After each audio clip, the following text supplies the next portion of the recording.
Baiklah, Assalamualaikum dan salam Malaysia Madani.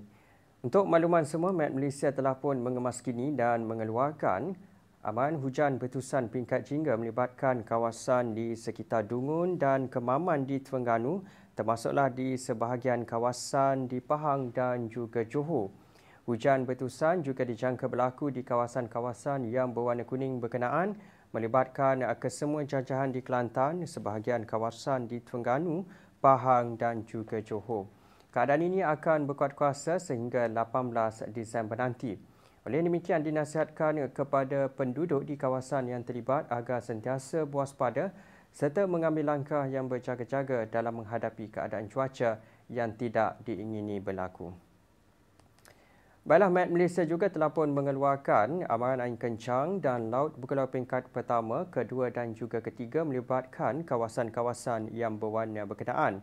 Keadaan ini juga akan berkuat kuasa sehingga 18 Disember nanti.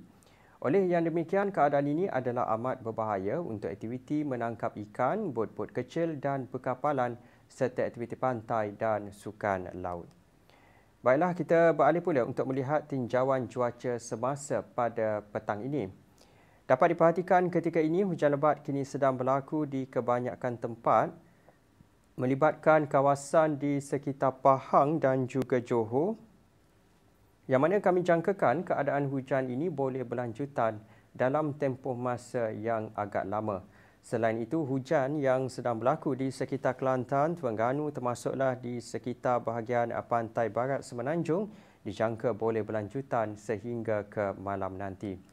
Manakala di Sabah dan Sarawak pula dapat diperhatikan ketika ini hujan lebat kini sedang berlaku di beberapa tempat melibatkan hampir kesemua bahagian di Sabah termasuklah di sekitar bahagian Limbang, Bintulu, Kapit, Sibu dan juga Kuching. Keadaan hujan yang sedang berlaku ketika ini juga dijangka boleh berlanjutan sehingga ke malam nanti.